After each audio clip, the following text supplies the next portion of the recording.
با سلام خدمت ورزشکاران و مربیان عزیز. یه حرکتی که خیلی مفیده برای ورزشکاران رزمی و بوکس، چون همیشه تو حالت گارد هستن. گارد بگیریم و این بپرمیشیم، این سمت عضلات کمربند شاهدانیشون کشیده میشه به جلو و این سمت همیشه کوتاهی پیدا میکنه. یه حرکت اصلاحی خیلی خوبه که لازم میدونم برای شما تعریفش کنم که انجامش بدین و از این آسیبا جلوگیری کنیم. بخوام روش کمتون 5 تا مانع ما داریم.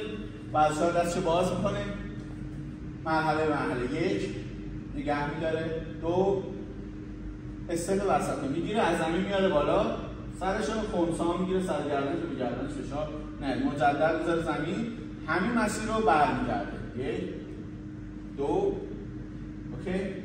این یک حرکت بعدی که ورزشکار انجام میده، دستشو میاره جلو، از زمین فاصله میده. باز میگم سر گردنش راحت باشه، خیلی فشار رو ستون فقراتش نباشه.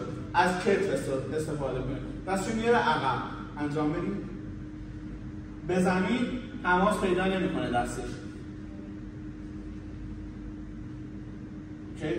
حرکت بعدی میشینه 4 دست پا و حرکت فیلر انجام به گربه میده پایین تا اونجا که میشه مجدد نگه میداره، مکس میکنه، میده بالا بالا بالا، میده پایین، مکس میکنه، میده بالا. اوکی.